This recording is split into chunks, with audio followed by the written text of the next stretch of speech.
colon polyps live. Colon with polyps. What's going on, Secoya Nation? Dr. Shirley bringing today's wellness wisdom. Today we're talking about the colon and polyps. I didn't provide enough information, so we did colon polyps. So here we go. Not to be confused with colon Powell, but moving on. So we had a participant come in recently.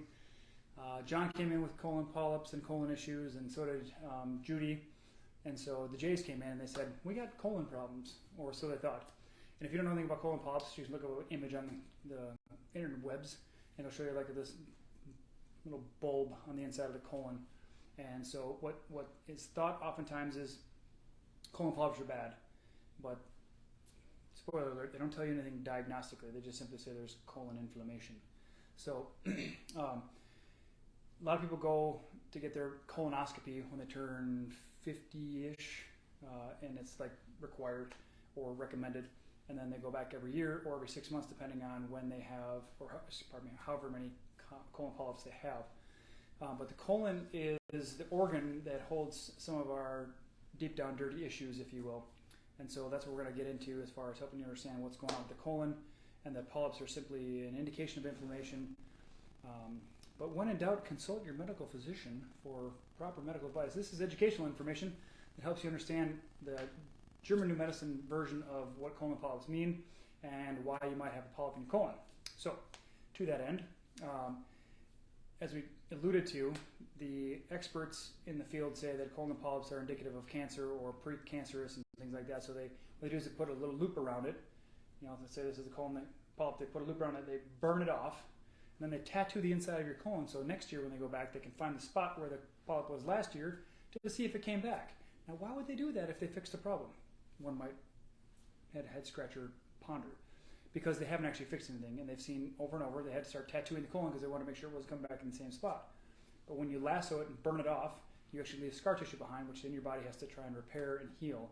So you're actually, 2 steps backwards for 1 step forward. So, colon, indigestible anger. We talked about deep down dirty issues, ugly issues. So people hold things in here like incest, rape, child molestation, dirty issues with their finances, divorce. I'm trying to think of the list I read, but a bunch of stuff. Just think about things that people would feel societally shamed for, and that's what they store in the colon. Okay. Polyps specifically are related to. We have these prejudices, these predisposed ideas and stuff like that we hold against other people, and it's not really about the person. It's just our belief system.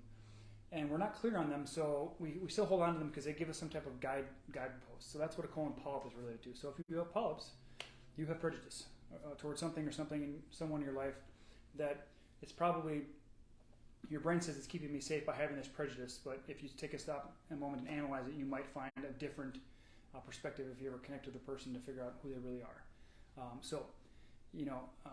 Feeling mentally defective, emotionally crippled, might be socially inept. That's like some different stressors that are related to the colon. Perfectionistic tendencies, as a matter of fact, come from the colon. Because if you have deep down dirty issues, guess what you have to be to overcome them? Perfect, right? And is anybody perfect? We know that is absolutely not true. Perfection is a journey, not a destination. So if you're trying to be perfect, you might consider, do I have colon issues, and or do I have issues with feeling inadequate somewhere? Not a judgment. I'm a recovering perfectionist myself. So I know that there's a lot to be said about it, and my digestive health, so lung, large intestine, colon, large intestine, a lot of asthma symptoms for me as a kid growing up, thinking there's something wrong with me, what's going on, stuff like that. So so basically those are the emotional connections with the colon and the brain. So whether you call it emotional or neurological or neuroemotional, whatever you want to call it, these are the conflicts that are stored in your brain, but then your brain has to hold them somewhere, so your body is your subconscious brain. And you shove all the stress down into the organ systems. So in this case, it was the deep down dirty issues and the perfectionism and the I'm not good enough, mentally defective, socially inept, things like that come from my colon, or shows up in my colon because of the stress I have in my life. So those are the things you can consider as potential contributors to a polyp. Polyp is specifically related to the prejudices. The other ones are just general colon stuff. Okay, so just to be clear. Let's see. If you like this, give it a thumbs up. Share it with a friend, family. Might have some colon polyps, might have some colon issues. I would encourage you to, instead of getting a colonoscopy, poop in a bucket and send it to Germany and get your enzymes tested, because that's going to tell you way more about your colon health than it is to say, I had a polyp on my colon, I burnt it off. So if you want more information from that, give a call to the clinic. We'll give you the contact number for the people who do that. We don't do it here. We're not affiliated with it. We have no financial investment in it. But that's what I do when I'm curious about my colon health. I send my poop to Germany, and the good Germans tell me about how my enzymes are doing in my colon, and then I figure out what I do about it. So with that, appreciate you sharing this and giving us ideas. Thank you to John and Jill who came in. John and Jody, I say Jody? Judy. It's J's, right? So John and Judy came in and gave us the inspiration for this. And thank you for all of you who comment below and let us know what you want us to talk about, because we make this for you, not to hear ourselves talk, although Anissa would argue that comment with me. At any rate. Against you. Sorry, yeah. She would argue with me on that point. I'm done flapping my gums now, so you guys have a wonderful evening. We'll see you soon. All right, take care. Bye.